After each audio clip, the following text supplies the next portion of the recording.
Hey everybody, it's Father JP. I'm your new associate pastor, and I just want to take a minute and talk to you guys a little bit about myself, introduce myself in case you don't know something about me. I just want to share who I am. It's been a joy being here with you guys these past few months, and I'm looking forward to seeing what the Lord has in store for us. So a little bit about me. Well, I'm 27. And I grew up in Catholic grade school. I went to St. Edward Catholic School in downtown Little Rock before the school closed, and that was my home parish. I did play soccer, though, for St. Teresa Cougars, so these are my old stomping grounds. I remember growing up playing soccer here, and I really enjoyed my Catholic education. I will say that it helped make me into the young man I am today, and I'm really grateful to my parents for that. Also, I grew up altar serving, kept me close to the Lord and out of trouble during Mass. Kept me from messing around as much. It was really good, though. On a more serious note, it also introduced me to how Jesus Christ is present in times of joy and in times of suffering. Because, for example, in the middle of the school day, if a funeral happened, the priest would come into the classroom and ask for volunteers to help serve. And that's a serious thing. Reconciling with death and where is God in the midst of that. And even as a young guy, I started to associate times of suffering. Okay, well, Jesus is still present. And it was really cool to see the priest respond to the families in those times. But I also got to serve weddings as well. And those are a lot more joyful. Growing up, I did experience a call to the priesthood.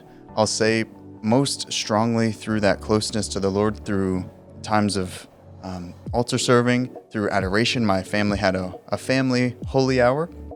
But then also in high school, I was pretty active in the youth ministry program. It was wonderful. And that's where the rubber met the road, because I was like, okay, I have all these intellectual beliefs about my faith, but how does it actually impact my life? In other words, do my values correspond to my actions? And youth ministry gave me a great opportunity to do that, to put my faith into action. And around my sophomore, junior year of high school is where I started consciously asking the Lord, okay, what do you want me to do with my life? I had a couple ideas, a couple desires, crazy plans, like, I'm going to be a professional soccer player. No way on earth would that ever happen. But what was cool, my parents were super supportive, and in how they supported me, I need to brag on them for a minute. My mom, I remember her telling me, she said, son, whatever God wants for you, that's what we want for you. Whatever the Lord wants for you, do it, because that's what's going to make you happy. And so it was the right kind of push. Kind of get up, get out of the chair, go pray, figure out what God wants, and do it. Have the courage to do it, whether that's be a married man with a family and really pour my heart and love into them, or to be a priest married to the church, the bride of Christ, and pour my heart into my family, the parish. And so anyways, I did enter seminary right out of high school, and it was crazy. It was quite a roller coaster. Made some of the best friends I still have to this day. Learned a lot about my faith, of course. I will say what I didn't expect in seminary was the character formation. Kind of turning from a boy into a man. And I'm still undergoing that transformation, but it's beautiful to experience, okay, Lord, how have you created my heart to love? What have you put into me? The gifts, the talents, the weaknesses, the struggles that I have, and how can love redeem all of that? How can I be fulfilled in your service? And a lot of that started in seminary.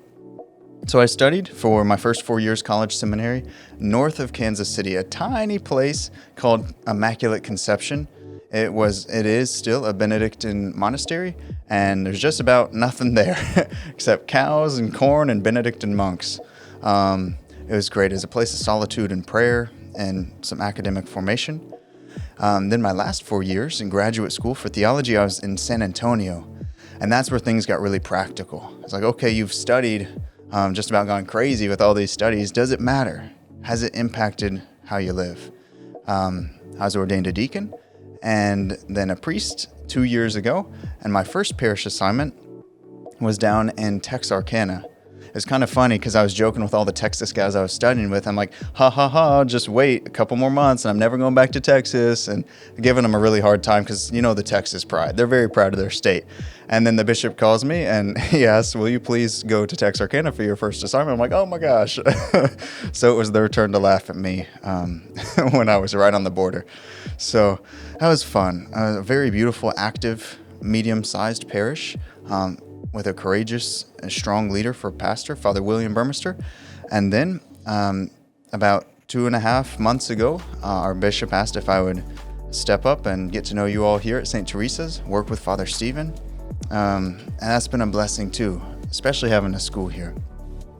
So finally, what I want to share with you guys as a priest, honestly, is what my parents shared with me and encouraged me to do.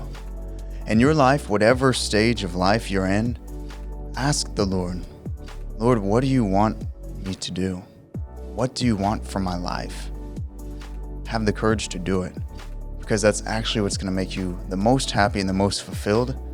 Guys, priesthood's an adventure, never a bored day in my life.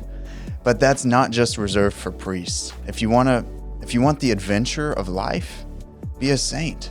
Do what the Lord's asking you to do, and you'll be on the roller coaster. It's a beautiful journey. I'm grateful to be your associate and look forward to spending some more time with you all.